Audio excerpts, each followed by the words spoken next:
ये क्या, तुम सभी में से कोई भी इस जगह से बाहर निकलने के बारे में सोच भी नहीं पाएगा। इन्होंने भाई जी को फोन करके बुलाया है। इस शिवम के साथ आज हम भी नहीं बचेंगे।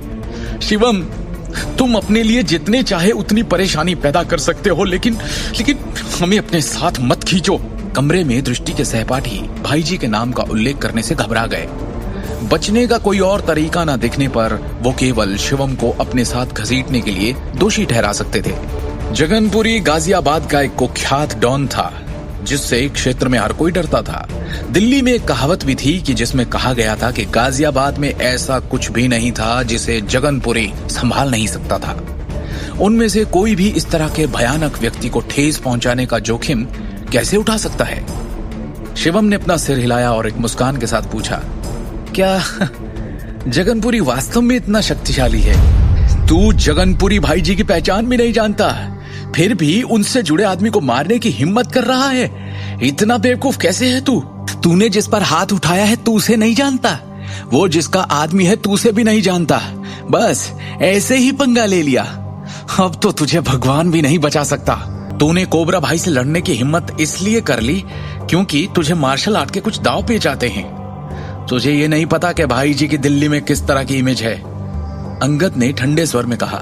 जिस तरह से वो काला कोबरा के पक्ष में ये बात बोल रहा था, उसके चचेरे भाई से ज्यादा वो उसका सगा लग रहा था। कमरे में मौजूद हर कोई डर के कांपने और अपनी मौत का इंतजार करने के अलावा और कुछ नहीं कर सकता था। शिवम ने गुस्से से एक सेकंड के लिए आंखें बंद की और आंखें खोलते ही दूसरे सेकंड में अंगद को बेरहमी से ऐसा जोरदार थप्पड़ जड़ा कि वो पूरे कमरे में लट्टू की तरह 2 बार घूम गया और बाहर जा गिरा। शिवम, छोड़ो ये सब, चलो चलते हैं, दृष्टि ने चिंतित अभिव्यक्ति के साथ सुझाव दिया। दृष्टि के हिसाब से शिवम ने आवेग में आकर कुछ ज्यादा ही बड़ा कदम उठा लिया। परिणामों की परवाह किए बिना उसने तुरंत काला कोबरा को धमकी दे डाली और यहाँ तक कि उसे अपने सामने घुटने टेकने के लिए मजबूर कर दिया, जिससे वो उसका दुश्मन बन गया। हिंसा से कभी किसी समस्या का समाधान नहीं हो सकता, क्योंकि ये और भी अधिक समस्याओं को जन्म देती है। अब जबकि स्थिति इस हद तक बढ़ गई थी, दृष्टि भी मौजूदा हालात को संभालने के लिए कुछ नहीं कर सकती थी।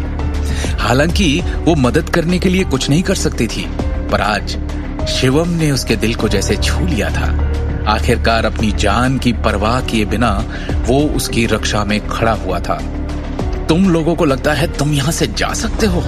मेरी बात कान खोल के सुन लो, आज यहाँ से कोई भी जिंदा वापस नहीं जा रहा। काला कोबरा के चचेरे भाई ने अहंकार से कहा। बिना एक भी शब्द बोले शिवम ने अपनी पूरी ताकत से उस आदमी को लात मारी और उसे कमरे से बाहर उड़ते हुए भेज दिया। उसके बाद वो पलटा और दृष्टि को सीधे उसकी आंखों में देखा। उसका चेहरा शांत और तनाव मुक्त था। शिवम एक उज्जवल मुस्कान के साथ उसे आश्वस्त करने के लिए आगे बढ़ा। दृष्टि, सब ठीक हो जाएगा, ये सिर्फ एक छोटी सी समस्या है। तुम कुछ मिनट के लिए मेरे लिए रुको, जब तक मैं जाकर इस मामले को सुलझाता हूँ। उन शब्दों को कहने के बाद शिवम ने काला कोबरा को कमरे से बाहर खींच लिया। काला कोबरा और अंगद ने आज्ञाकारी रूप से जमीन पर घुटने टेक दिए। उनके चेहरे असंतोष से भरे हुए थे। हालांकि वो वापस खड़ा होना चाहते थे, लेकिन उनमें कोई भी ऐसा करने की ताकत नहीं जुटा सका, क्योंकि शिवम की किक से उनके घुटने पहले ही अस्थायी रूप से घायल हो चुके थे। इसलिए उन्हें अपने पैरों से किसी भी तरह की ताकत का प्रयोग करना बेहद मुश्किल लगा। दूसरी ओर शिवम अपने हाथों को अपनी पीठ के पीछे रखते हुए सीधे खड़ा हो गया, जबकि उसकी अभिव्यक्ति शांत और गंभीर रही। कुछ ही दूरी पर काला कोबरा के आदमियों ने शिवम को घूर कर देखा, ताकि ये सुनिश्चित हो सके कि उनके बॉस को कोई नुकसान न हो, क्योंकि आगे जाकर शिवम को रोकने की हिम्मत उनमें से किसी में भी नहीं थी। इस वक्त वो बस भाई जी के आने का इंतजार कर रहे थे। उनके हिसाब से शिवम शक्तिशाली तो था, पर वो भाई जी के सामने खड़ा भी नहीं हो पाएगा। करीब 3 मिनट तक गतिरोध बना रहा। जल्द ही सूट में 1 दर्जन मोटे आदमी एक व्यवस्थित तरीके से चलते हुए लॉबी में आए। दर्जन भर अंगरक्षकों में एक पतला अधेड़ उम्र का आदमी खड़ा था, जो लाल रंग का सूट पहने हुए था और रुद्राक्ष मोतियों की एक डोरी को पकड़े हुए था। भाई जी, आखिरकार आप आ गए। आपको मेरा बदला लेना चाहिए इस आदमी से। अपने गुरु गैंगस्टर को देखकर काला कोबरा चिल्लाया। मास्टर शिवम, क्या करेगा जगनपुरी शिवम के लिए? क्या काला कोबरा भाई जी की तरह आज से शिवम के अधीन हो जाएगा या बनेगा उसका दुश्मन? क्या आज दृष्टि को पता चल जाएगी शिवम की सच्चाई? आगे की कहानी जानने के लिए देखिए अगला एपिसोड सिर्फ पॉकेट एफएम के यूट्यूब चैनल पर और शिवम द हिडन वॉरियर के सारे एपिसोड्स को सुनने के लिए डिस्क्रिप्शन में दी लिंक से डाउनलोड करें पॉकेट एफएम ऐप।